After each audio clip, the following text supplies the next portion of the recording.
ప్రచారంలో కలిసి పనిచేసి గుంటూరు రామనామ క్షేత్ర నిర్మాణంలో ప్రధాన పాత్ర వహించిన రామవారి శాస్త్రులు వారు మీరు మిత్రభావంతో చూస్తారు, మీరు వారు మిత్రభావంతో కలుస్తున్నారు.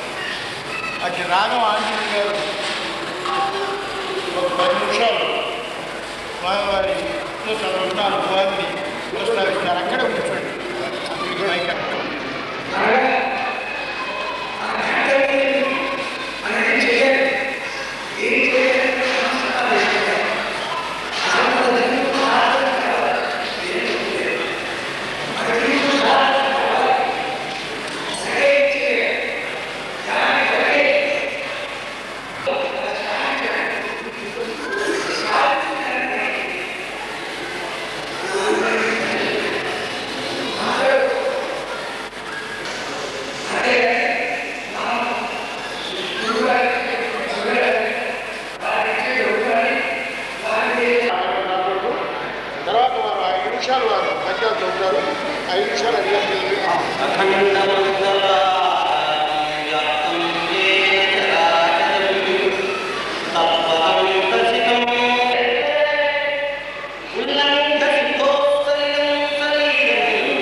వారు అరగంట మాట్లాడిన తర్వాత స్వామివారి సందేశం ఉపన్యాసులు ఎవరు లేరు.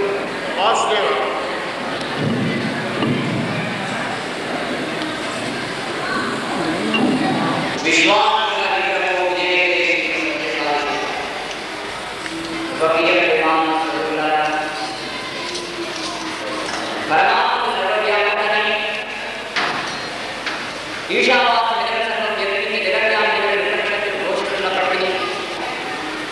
సర్వత్రా వ్యాపకమైనటువంటి పరబ్రహ్మతత్వాన్ని ఉపన్యాసముల ద్వారా చెప్పడం కాకుండా అనుభవం ద్వారా గ్రహించినటువంటి వాడు చాలా. అటువంటి యొక్క స్వామి తత్వాన్ని అనుభవాత్మకంగా గోచరం చేసుకొని లోకోత్తరణమై సమాజంలో నిలిచి సద్గురుత్వాన్ని స్వీకరించి సమాజ సేవలో గల దైవభక్తి ప్రచారంలో గల జీవితం అంకితం చేసినటువంటి సద్గురు శ్రేష్ఠమైన శ్రీరామచంద్రుల యొక్క పవిత్రమైనటువంటి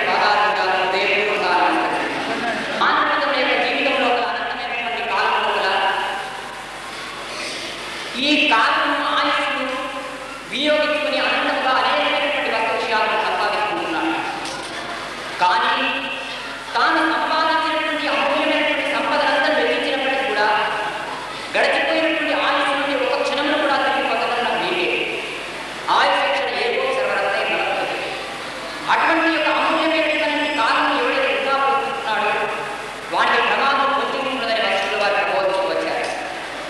దానిని పురస్కరించుకుని మహనీయులు అమూల్యమైన కాలంలో అరక్షణం కూడా వృధా చేయకుండా భగవన్నామను జపించినట్టు చెప్పారు.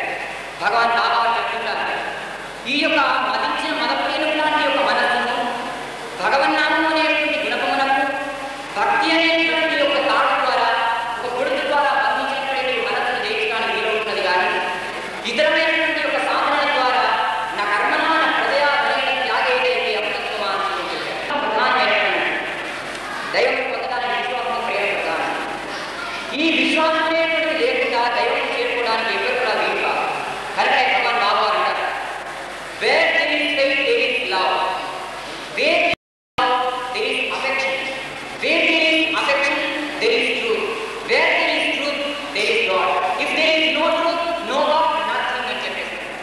కనుక ఈ యొక్క గాడ్ అనేటువంటి దానికి మన యొక్క ఫెయిత్ యొక్క విశ్వాసమే ప్రధానమైనటువంటి. దీనిని బైబిల్లో చక్కగా నిరూపించినటువంటి వాడు జీసస్ ప్రభు. ఈ జీసస్ శిలో వేసబడిన తర్వాత శిష్యులందరూ చాలా గుర్తిస్తూ వచ్చారు. ఆ తర్వాత అతను దేవుడు కూడా చాలించాడు.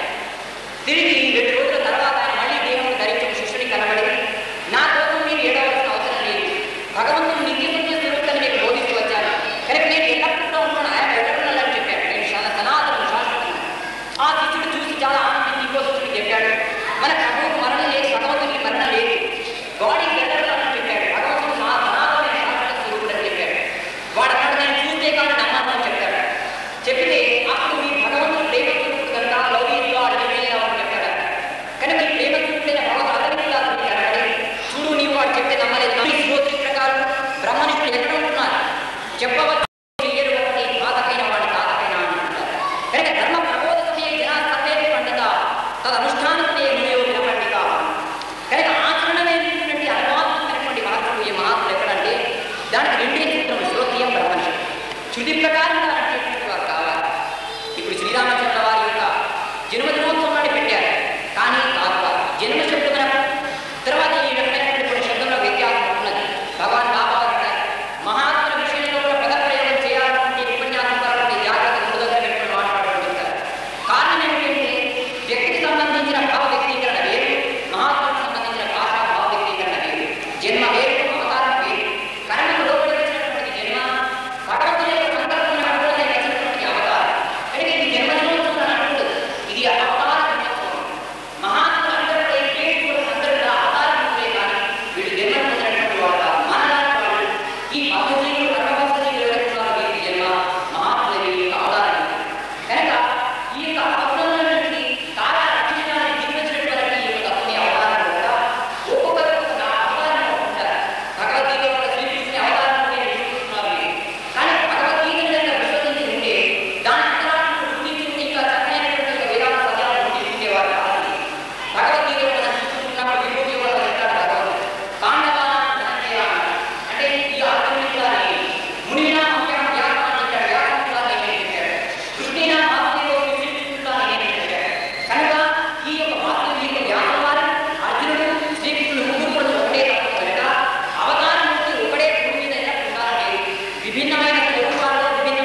నేటి భగవంతుని నామం చేసేటువంటి వాడే లేడు. వారే చెప్పింటారు, నా శిష్యుల్లో కొంతమంది ఉన్నారు, వాళ్ళ మంత్రోపదేశం తీసుకున్నాక 30 సంవత్సరాలకు వచ్చారు గురువు గారి దగ్గరికి. వచ్చి ఏ మంత్రజపం చేస్తున్నామంటే అసలు మంత్రం ఏమిటో కూడా గురువుని పరిస్థితులు ఉంటున్నారు. వీళ్ళ శిష్యుడు గురువు యొక్క కొన్ని లక్షణాలు ఉంటే శిష్యుడికి కూడా కొన్ని అద్భుతమైనటువంటి లక్షణాలు ఉండాలని మన భారతీయ వేదాంత వారి.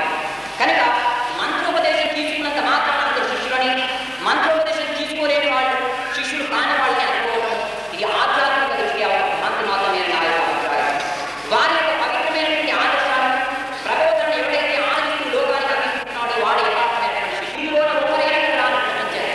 కానీ కృతజ్ఞమైన భగవాన్ బాబావారి వేసి నేను అటువంటి వాణ్ణి చెప్పగలిగినటువంటి వీరుడు శివుడు ఎవరైనా ఉన్నారా? కనుక అంతరాత్మను ఎప్పుడు కూడా దూరం చేయలేదు. ఈ లోపల గొప్ప జడ్జి ప్రశ్నించినప్పుడు ఈ యొక్క అంతరాత్మ యథార్థమైన గేడు, భగవంతుడు కూడా యథార్థమైనటువంటి కాదు, మన అంతరాత్మే గేడు. అంతరాత్మ స్వరూపంలో ఉన్న భగవంతుడు మాత్రం యథార్థమైన గేడు. రామచంద్ర వారి అది అవర్ణనీయమైనటువంటి ప్రేమ. అయితే అప్పుడు శ్రీరామచంద్రుడు హనుమంతుని దగ్గరికి తీసుకొని ఒక రోజున ఒక మధురమైనటువంటి ఒక ఉపదేశాన్ని అందిస్తూ వచ్చారు. అది మన రామాయణ చక్కగా వాల్మీకి వారి శ్లోకంలో అందించారు. అందులో మొట్టమొదటిగా చెప్తాడు, రాముని యొక్క నామం చేసినంత మాత్రం ఏమి ప్రయోజనం, రాముని యొక్క సేవలు చేసినంత మాత్రం ఏమి ప్రయోజనం, నీవు ఇంకా కొన్ని రకమైన సాధన చేసినప్పుడు యథార్థమైన రామభక్తులు ఉన్నావు అని చెప్పి మొట్టమొదటి చెప్తాడు, ధర్మం భజస్వ సతతం అని చెప్తాడు. నీవు నిరంతరం కూడా ధర్మం ఆశ్రయించు. ఇంకా చెప్తాడు, కర్రను విమర్శించు, తర్వాత సత్యమనే పడు. ఇవి చేసినప్పుడే నీవు రామభక్తులు ఏం చెప్తాడు. అది చక్కగా జీర్ణింపు తీసుకున్నటువంటి వాడు ఈ యొక్క హనుమంతుడు.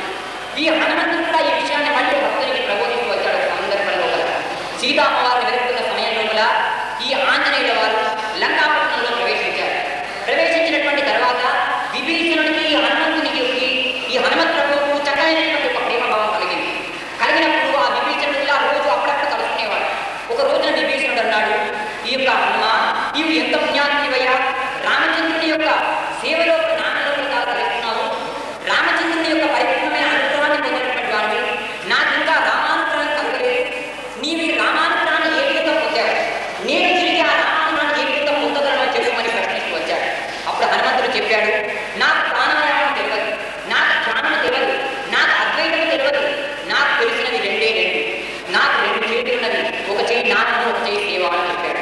నాయన విభీషణ, నీకు అనుగ్రహం దొరకకపోవడానికి కారణం ఉంటున్నది, ఇది ఒంటికన్ను వేదాంతం అని చెప్పాడు. ఒంటికన్ను ఉన్నప్పుడు మనకు ఎక్కువ ఆనందం ఉండడానికి వీలేదు, అది కొంత ఉద్దేశం ఉంటుంది, ఒక దృష్టి ఉంటున్నది, కానీ పరిపూర్ణమైన దృష్టిని చెప్పడానికి వీలేదు. కనుక నీ లోపల నిరంతరం రామనామం చేస్తున్నావు నీవే, కానీ అక్కడ సీతామ్మవారు అశోకవనంలో దృష్టిస్తున్నది కదా, ఆ అమ్మవారిని విడిపించడానికి ఆమెకు కనీసం విడిపించే శక్తి నీలో లేకున్నా, రావణ్ణి మార్చే శక్తి నీలో లేకున్నా, అప్పుడప్పుడు వెళ్ళి శాంతి వచనాలని నేను చెప్పారు. ఈ విషయాలను ఏమైనా ఈ యొక్క రామచంద్ర వారికి చేర్చుకున్నట్టు యొక్క ప్రయత్నం ఏమైనా చేశారు. కనుక రాముని యొక్క సేవ చేయకుండా రామనామాన్ని ఉచ్చరించినంత వల్ల ఏమి ప్రయోజనం అని చెప్పి వచ్చారు. నీకు రామానుగ్రహం దొరకాలంటే రామనామంతో పాటు రామ సేవ చేయి. రామనామమేమో ప్రాణం లాంటిది, రామ సేవేమో దేహం లాంటిది అని చెప్పాడు హనుమంతుడు. కనుక దేహం లేని ప్రాణము, ప్రాణం లేని దేహం రెండు కూడా నిర్జీవకాయాన్ని ప్రబోధిస్తూ వచ్చాడు హనుమంతుడు. కనుక రామనామం చేయడమే కాకుండా రామ సేవ కూడా చేయాలి. ఆ విషయము ఇక్కడ అందరూ కూడా శ్రీరామచంద్ర మా సద్గురువుని భావిస్తున్నారు కనుక వారి జీవితం నుంచి ఆ యొక్క ప్రబోధన నేర్చుకుంటారు. మహాత్ముల జీవితంలో ఒక పెద్ద వేదంలో చెప్పుకుంటూ రావాలి. వారు రామనామను తను నమ్మినటువంటి రామతత్వమును దేశంలో కూడా వ్యాప్తం చేయడానికి ఈ కాలమైన రవాణా సౌకర్యం ఉన్నవి, కానీ ఆ కాలంలో ఏం కూడా లేదు. అటువంటి సమయంలో అనేకమైన గ్రంథములు, అనేకమైనటువంటి యొక్క వస్తువులను కూడా అమ్ముకొని ఇంటింటికి తిరిగి ఈ యొక్క మానవ శరీరంలో 3 లోపలు ఉంటాయి. మన జీవితంలో పాప లోపం ఆశ్రయించుకొని ఉంటాయి. కనుక యువ మాత యువతి దేవతి రహస్యాంతర విద్యార్థులను ఏం చేస్తున్నాడు, 3 కోట్ల భగవనామం ఎవరైతే స్మరణిస్తారో నామేస్తారు వారికి ఈ రకమైన మహాపాప నిపుణులుగా యూజ్ చేయాలి.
ఇంతటితో ఈయన ప్రసంగాన్ని విరమిస్తూ వారి యొక్క పరమ పవిత్రమైనటువంటి దివ్య పాదార్థంగా హృదయపూర్వకమైనటువంటి నమస్కృతులను అర్పిస్తూ ఇంతటితో ఈయన ప్రసంగాన్ని విరమిస్తున్నాను. జయ సాయి వర్ధలాం బ్రహ్మవిద్యాచార్యులకే ప్రసిద్ధమైన వాసుదేవ వారు అరగంట మాట్లాడాలి అని కార్యకర్తలు ప్రత్యేకించారు. ఏదైనా ఒక విషయాన్ని మనం చెప్పడమే ప్రధానంగా సూచిస్తూ మన జగద్గురు కుందుర్తి కనస్టాస్ గారు అవతార పూర్తి అన్న విషయాన్ని పెద్దలైనటువంటి అవతార పురుషులైన వారు ఏ విధంగా నిరూపించారో మనందరికీ అందించారు. చాలా ఆనందంగా ఉంది.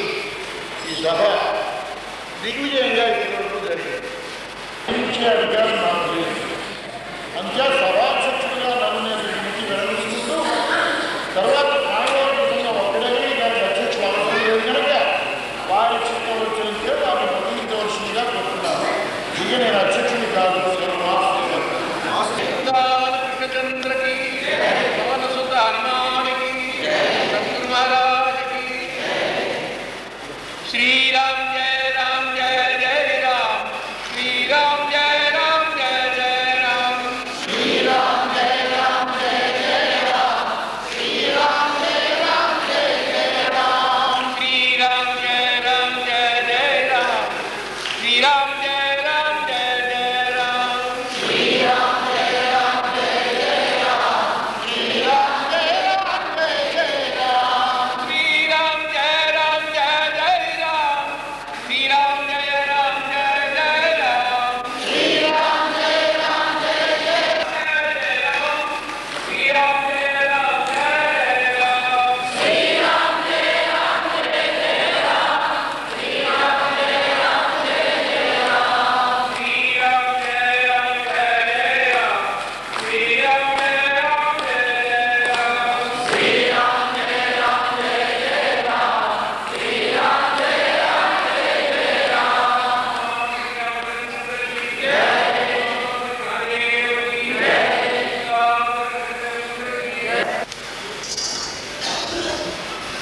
ముందు నేను అసలు రామభక్తి ఎందుకు చేశారు దాని విషయం మీకు అందరికీ చెబుదాం. దాన్ని బట్టి మీరు కూడా దాన్ని చేయవచ్చు.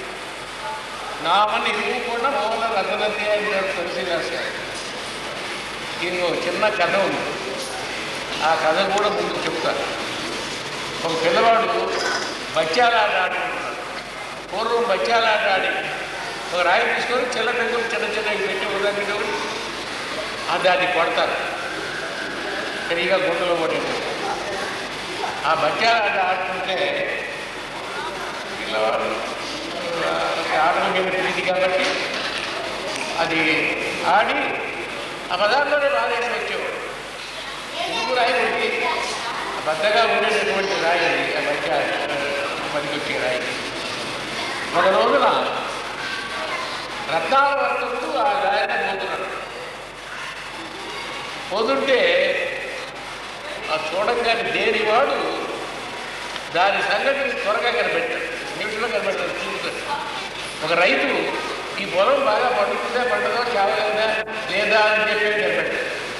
ఒక పండితుడు వీడు చదువుకున్నవాడా చదువు లేనివాడా అనే సంగతి చదువు సంగతి కనిపెట్టాడు. అట్లాగే ఆ రత్నాల వర్తకుడు ఏ రాయినైనా సరే రత్నమా రాయ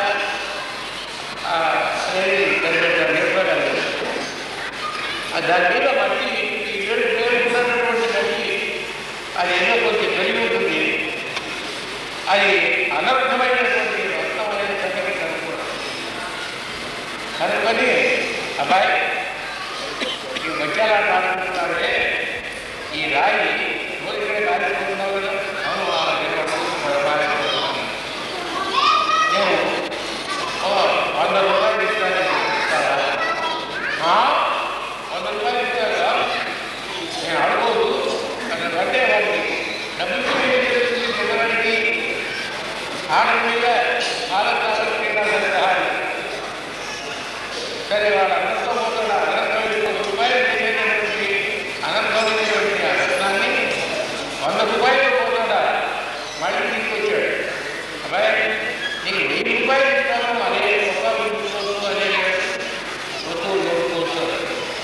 అమ్మో చూడగలిగినా నా బచ్చా కావాలనుకున్నాడు ఆలోచి ఇవేంటంటే నీకు ఎక్కడ పడితే ఎక్కడ పడేసిపోతుంటే కానీ పంచాలు పడేస్తాడు ఎక్కడ పడితే అక్కడ పడేస్తాడు కలపడం కాలికి అడ్డం వస్తుంది తెలియదు కాలు కొట్టుకుంటుంటే కదా వీడు ఎక్కడ పడితే అక్కడ పడేస్తాడు ఆ పదహైదు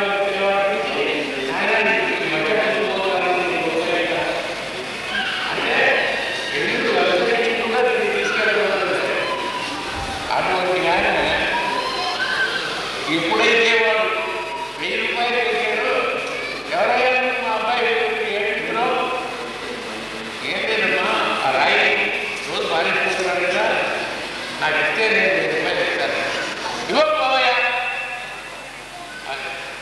ఇవ్వకపోయా మళ్ళీ కొంత దూరం పోయాడు మళ్ళీ వచ్చాడు ఇంట్లో వదిలిపోతాడా ఇప్పుడు ఎవరు పిల్లబడతాడు ఆడుకుంటాడు అమ్మ అది కాదు నేను 5000 ఇస్తాను ఆ రాయి ఇవ్వకపోయా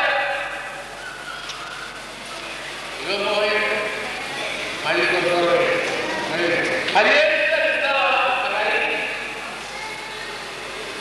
ఎక్కడ పడితే రాయి 10,000 ఇస్తావా అంటే నేను ఇవ్వకపోయా బజార్లో బాగా చేస్తున్నారా నీకు బచ్చాలు వస్తాయి ఆడుకో నీకు బుర్రదాన్ని ఇస్తాను చూడండి దీంట్లో ఆడుకోమని 360 అనే బళ్ళు ఈ ఆట ఆ బడేది ఆ బజార్లో ఉండేటటువంటి ఆ బజార్ పద్ధతులు వాడు మన్నాడు అమ్మ నేను 5,000 రూపాయలు పెట్టాను ఇవ్వకపోయా 10,000 పెట్టాడు ఇవ్వకపోయా నేను 10,000 రూపాయలు పంచలో పడేదా లోపల అలమారులో పడదా అలవాటులో పెట్టి మీరు గాలి తీసుకెళ్ళి మన్నాడు వచ్చాడు ఏమో 50,000 ఇస్తావా ఎక్కువగా ఆశ వస్తుంది ఇవ్వకపోయా 50,000 50,000 రూపాయలు అలవాటులో పెట్టి ప్రయోజనం లేదు 20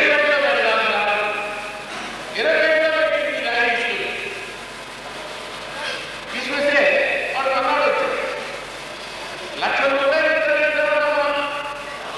ఇవ్వకపోయా 1,00,000 రూపాయలు ఇవ్వకపోయా అంటే 1,00,000 రూపాయలు అలవాటు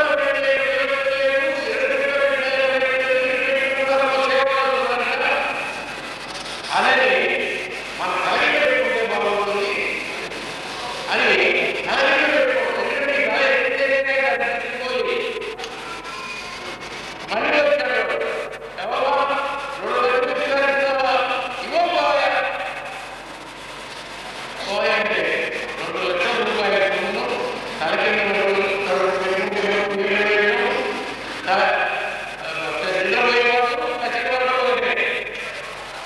తలకి ఎందుకంటే అన్నిటికంటే నేను ఆ రాయి అక్కడ పెట్టుకొని బయట పెట్టుకొని పడుకొని నిద్రపోవడం మొదలుపెట్టింది దీనికి విలువ తెలియకపోతే ఆ రాయిలో వచ్చింది ఇంకా విలువ తెలియకపోతే పంటలో వచ్చింది ఇంకా విలువ తెలియకపోతే ఇంట్లో అలవాటులో వచ్చింది ఇంకా విలువ తెలియకపోతే ఎనపేటలో వచ్చింది ఇంకా విలువ తెలియకపోతే తలకి ఇంకా హృదయం దగ్గరగా కాదు ఇక్కడ అలాగే రామనామం దాని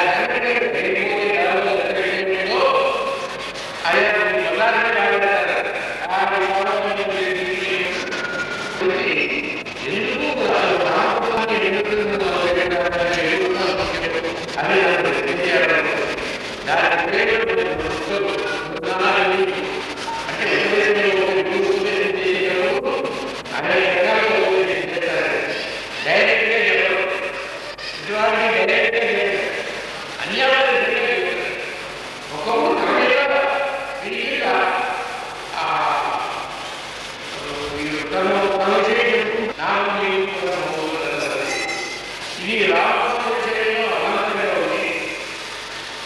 క్రమక్రమంగా పెంచుకుంటూ వెళ్ళాలి.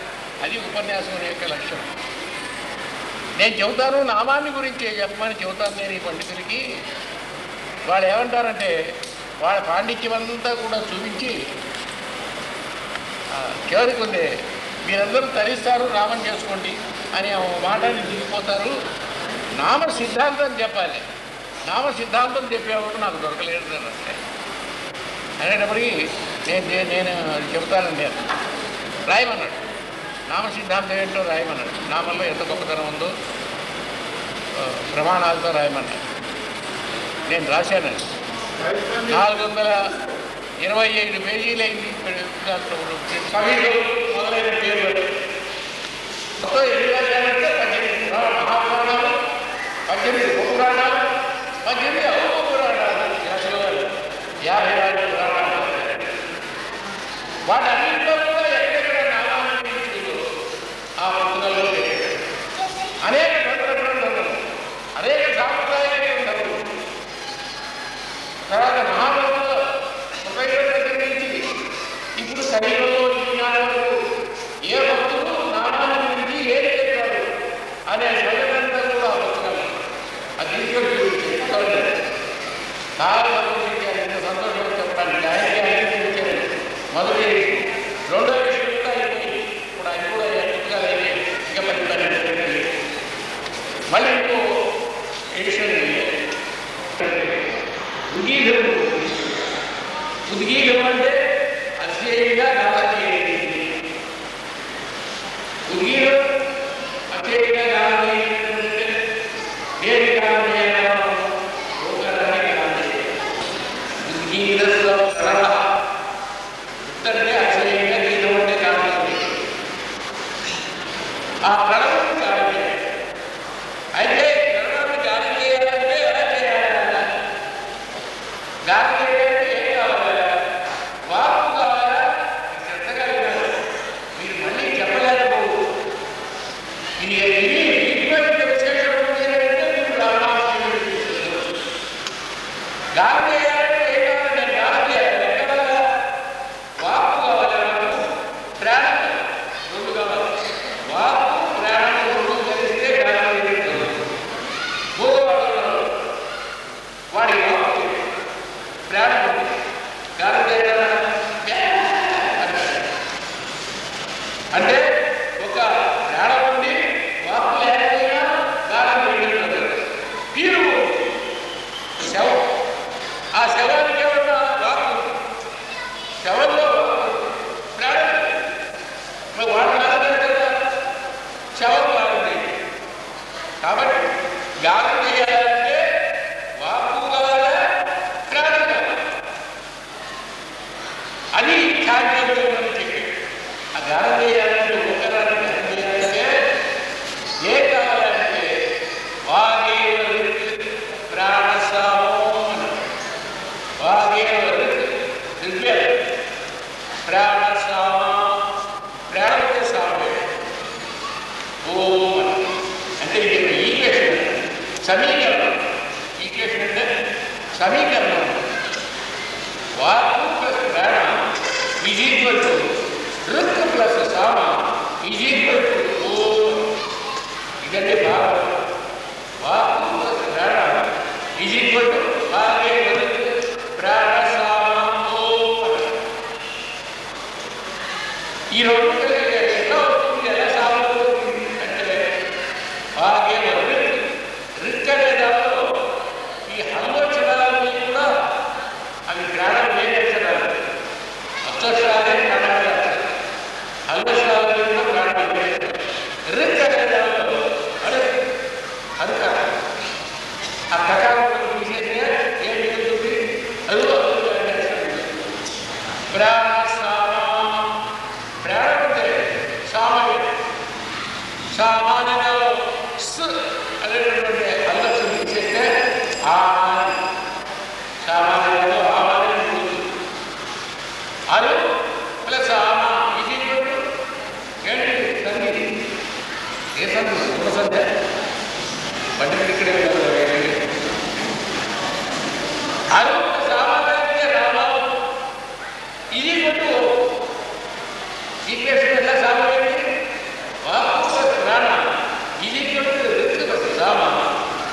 ఈక్వల్ టు అరూప్ ప్లస్ రామ ఈక్వల్ టు రామ ఈక్వల్ టు ఓం ఎడవడం కూడా కారణమైంది. అన్నిటికీ ఏదో సమస్త వేరుకు సమస్త వామయంకు కారణమైంది. ఓంకారం అంటే ఓంకారానికి కూడా కారణమైంది ఏంటి అంటే రామ. ఓంకారం అంటే కూడా ఇంకా చెప్పండి ఏటువంటి వర్ణాన్ని కూడా తీసుకొస్తారు బయటికి. వర్ణ విపర్యయ ఇట్లా కలిగి ఇది విపర్యయ నాగము వర్ణ విపర్యయ ద్వయాలలో వర్ణ వికార నాశం. ఒక వర్ణాన్ని వికారం మొదట్లో ఎలాగైతే లేని వర్ణాన్ని మనం తెచ్చుకున్నామో ఉన్న వర్ణం కూడా లేకపోతుంది. మనం కూడా నాశనం నాలుగు వర్ణాన్ని వర్ణ విపర్యయ దయామతో వర్ణ వికార నాశనం. ఇప్పుడు ఏమంటే ఈ ఓంకారంలో ఈ రాగంలో దాదాపు వర్ణ విపర్యయ విపర్యయ ఏమవుతుందంటే రా మా ఇక్కడ మీరు జాగ్రత్తగా విన్నారు. ఆడవాళ్ళకు కూడా అర్థమయ్యేటట్టు రా మా రా అనే దాంట్లో ఏమంటారు అనే అర్థం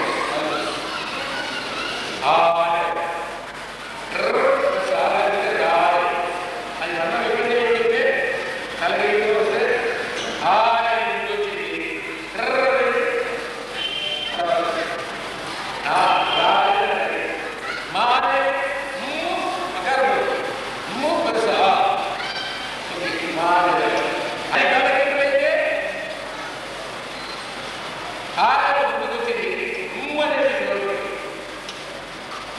ఇప్పుడు రామాదేవి ఎట్లా ఏర్పడాలంటే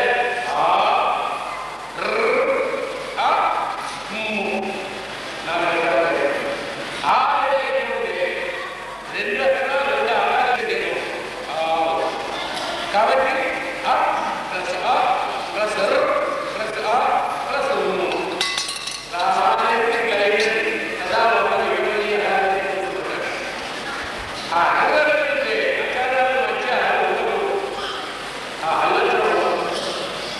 అది రాష్ట్రంలో ఒక హంసం వచ్చింది.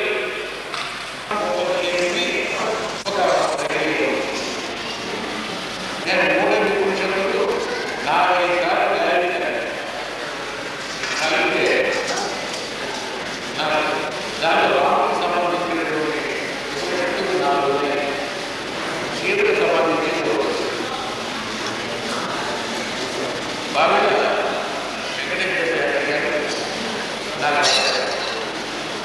నేను అనేక అందులో రాముకు సంబంధించినటువంటి ఉపనిషత్తులు ఉన్నాయి. ఆ ఉపనిషత్తులు శివుడు అనువాదం చేయమన్నాను. వాళ్ళు ఏమన్నారంటే ఆ ఉపాసన బాగా తెలిసిన వాళ్ళు అయితే బాగుంటుంది అన్నారు. కథవన్నీ రాకుండా కానీ అది నేను రాయలేదు అని అన్నారు. ఆయన పక్షవాతం వచ్చి కొనుక్కొని నా రామవంతు రాష్ట్రాలు ఎన్నో ఉన్నది రామవంతు మండలాన్ని కొట్ట మీద వేసుకుంటారు. ఆయన ఉత్తరం మీరు రామవంతు గారు ఏమంటున్నారు రామవంతు తెలుగు రాయాలంటే ఏదైనా పండించారు. ఆ ఉపాసకులు రాయాలంటే రామవంతు అన్నారు. మీరు ఎవరైనా రాస్తారా రాశాడు కానీ అది పూర్తి అయ్యేటటువంటి ఆయన చదివాడు. తర్వాత అదే అన్ని ఎన్నో రామ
భక్తులు కేవలం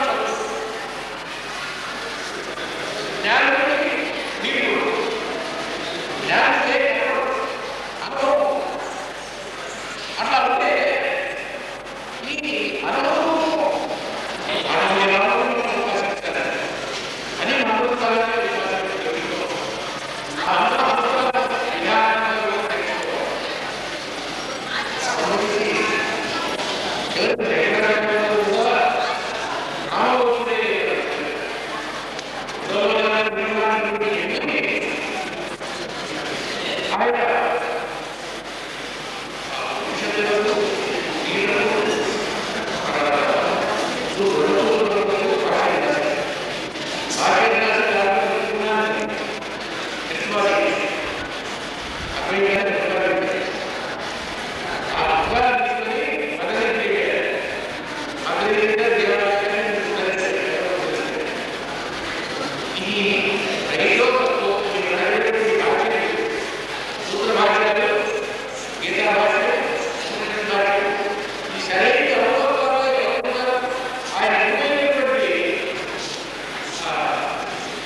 Jai Ram, Jai Ram, Jai Jai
Thank you.